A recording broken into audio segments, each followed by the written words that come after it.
going on to all my horror fans out there, and welcome back to my channel. We are here today to discuss the new 2022 Hellraiser film, which will be streaming exclusively on Hulu on October 7th.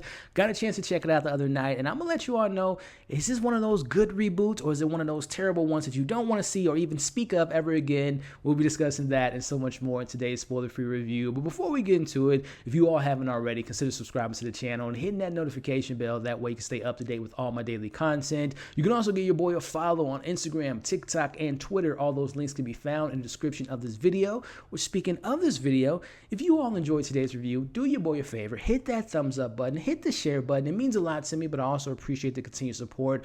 But more importantly, I make these videos to talk to you all. So let me know in the comments, number one, are you a Hellraiser fan? If you are, what is your favorite film in the entire franchise? What is it, like 12 of these films? Let's talk about it in the comments. But more importantly, let's talk about this film.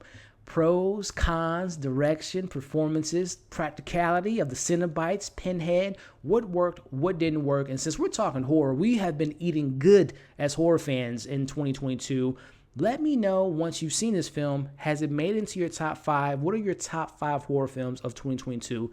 Let's talk about it in the comment section. So before we get into my thoughts here, I will let you all know when it comes to my fandom of this franchise, I wouldn't consider myself a super fan. Now, I've seen the first 4 Hellraiser films, and I know, like I said, there's like 12 of them, so I haven't seen half of them at this point. And I plan on watching those at some point. I heard they're not that great, but neither here nor there.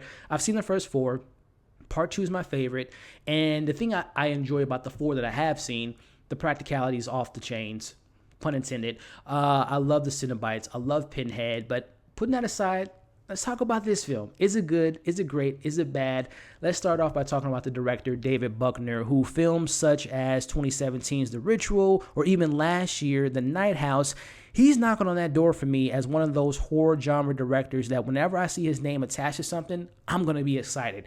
David Bruckner's direction in his film was great. When it comes to his style and his approach to horror, it's very refreshing, especially when you look at this franchise, which, again, I haven't seen them all. I heard they don't get good the further they go along, but you can tell this is a director who cares and comes into this franchise as both a creative mind with his own original ideas, but also you can tell that he's a fan of the franchise, right? You can see that he is focusing on these characters, the lore, the mythology, and he is just elevating these stories. And when it comes to a thing that I really appreciated about David's work, he focuses on the Cenobites and Pinhead. David, I thank you for realizing who the star of these franchise films are. So I thought that he was fantastic, which, speaking of those supernatural, sadistic Cenobite characters from another dimension, they are the stars and they are showcased throughout this film, unlike the previous films, even the original 1987, which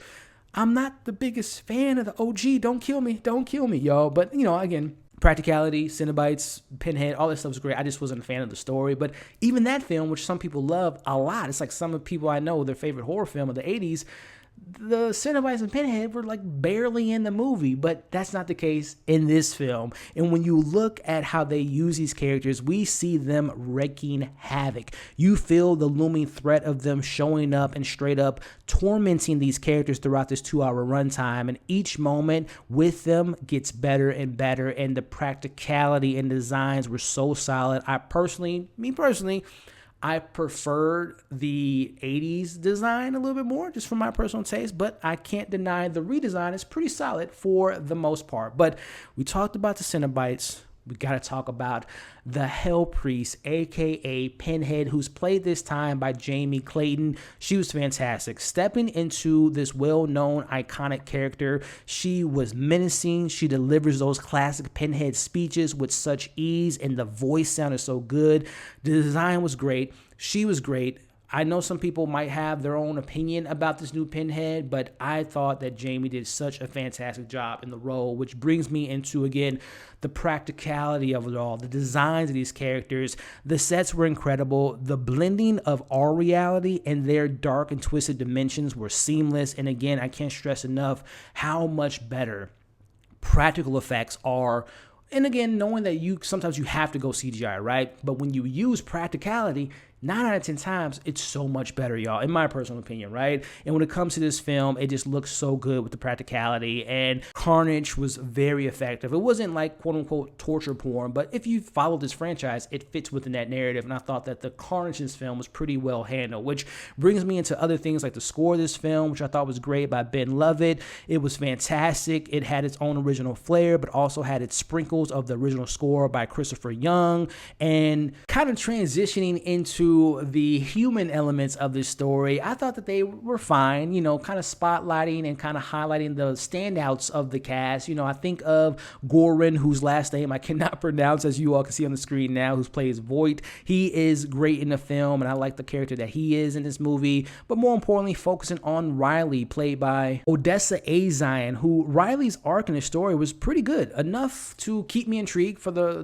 duration of the film. I thought that there were moments that the scenes that she had didn't particularly care for at some points, but the idea of her being a recovering addict and how it plays into the decisions that she makes in this film, and how her addiction causes pain to others, and how you can parallel, okay, an addict and paralleling to the story in regards to her coming across this box, and how the pain is brought on by this box, and how they connected that to me, and how they tie that into the story was pretty effective. So I will give a shout out to Riley, who is our main character in this film. But last things I want to kind of mention before we get into my criticisms here, the film actually takes its time to set up the lore and the backstory of the box and its purpose, which for those that might be wondering at home, Elliot, do I have to see the original to kind of understand the lore and the mythology? No, you don't at all, because this film does a good enough job of establishing the rules and, again, the mythology and the lore of these characters in that mysterious box. I don't want to leave out, if you've seen the previous films, you're going to get the appreciation of the Easter eggs, the nods, the callbacks, the homages, knowing what came before it. So I really appreciated those elements, as well as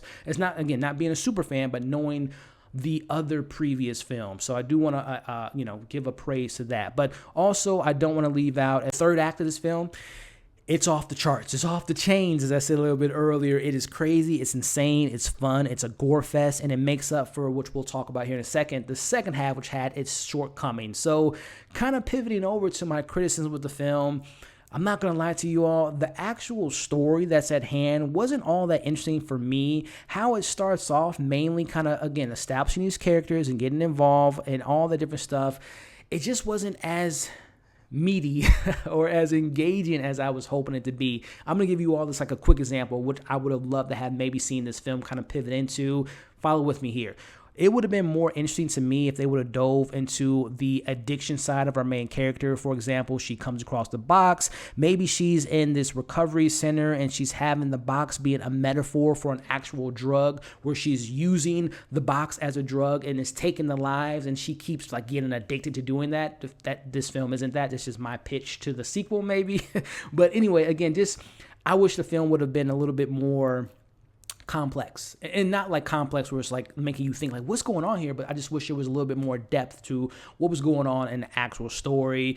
Which brings me to, I mentioned the two human characters that stood out to me, but there are some supporting characters that I just didn't really care for. I'm referring to our characters, for example, Colin and Trevor, who were just your run-of-the-mill horror stereotypes, and not trying to compare it to 1987, but that story with Julia and Frank was crazy, but it matched the craziness of what was going on with the Cenobites and Pinhead and all the blood and gore and torture. It matched that. This film has the craziness, but it doesn't have those characters that match within the absurdity and insanity that's going on the screen. So I wish that the supporting characters were more on the level of what the film was giving us. So one more thing I want to talk about. Again, I talked about appreciating the story and the mystery and the unfolding of the box. All that stuff was solid. But the second half of the film takes like a momentum stop. It like slows down. Again, we're discovering more, but the pacing in the second half was some of the weaker elements of the film from my personal taste. So before we get into my overall thoughts and my score in this film, if you're still here in this point in the review, I appreciate you. Just a friendly reminder to like the video, share the video, leave your thoughts in the comments, and of course, subscribe. Overall, Hellraiser 2022 is a fun thrill ride gore fest that gives the audience and the fans of this material and its characters what they want. practical effects, the box, the Cenobites, and the Pinhead being the focus of the film, and the kills that make you want to turn your head. And even though I had some of my issues that I mentioned, I'm still leaning more on the positive side. So with that being said, I'm going to give Hellraiser 2022 a 3.5 out of 5, and I would recommend you all give it a watch if you have the stomach for it, ladies and gentlemen. So check it out on Hulu on October 7th. And when you do, let me know what you all thought of it. And again, just kind of briefly before we wrap this thing up, Hulu, round of applause, ladies and gentlemen. I'm talking about this year alone, as far as horror fans and all that stuff. Fresh, fantastic. Prey, fantastic. This film had its issues, but still a really good time watching a film.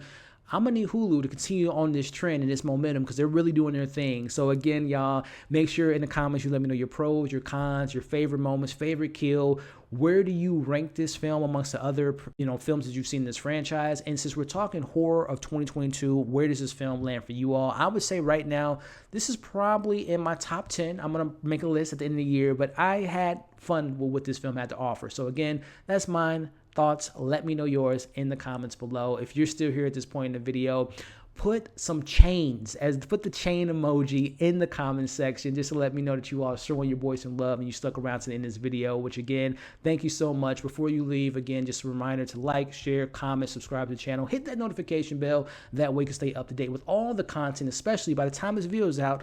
We're talking Werewolf by Night, we're talking the Midnight Club, and so much more. So hit that notification bell. Thank you all for watching this review. Hope you're staying safe. As you can see on the screen now, come and join the community. Check out my other reviews for this year. Check out my most recent review, and we'll catch you all on the next breakdown.